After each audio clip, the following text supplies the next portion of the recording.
మహిళల వన్డే ప్రపంచ కప్లో భారత్ చివరి లీగ్ మ్యాచ్ వర్షంతో రద్దయింది. పూర్తి మ్యాచ్ సాధ్యం కాకుండా ఆస్ట్రేలియాతో సెమీఫైనల్కు ముందు భారత బౌలర్లు ప్రాక్టీస్ చేసుకున్నారు. వర్షంతో ఈ మ్యాచ్ను మొదట 27 ఓవర్లకు కుదించారు.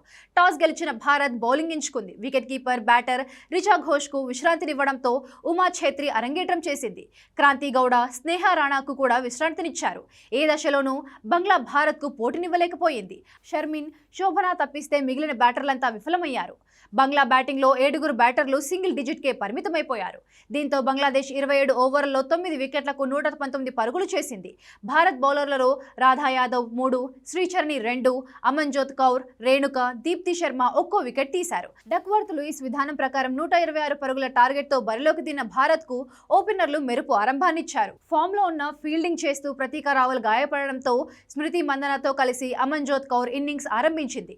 వీరిద్దరూ తొలి వికెట్కు 8.4 ఓవర్లలో 57 పరుగులు జోడించగా వర్షం అంతరాయం కలిగించింది. వర్షం తగ్గే అవకాశాలు కనిపించకపోవడంతో మ్యాచ్ రద్దు చేస్తున్నట్లు అంపైర్లు ప్రకటించారు. ఇప్పటికే సెమీస్కు క్వాలిఫై కావడంతో భారత్ లీగ్ స్టేజ్ను 7 పాయింట్లతో 4వ స్థానంలో నిలిచింది.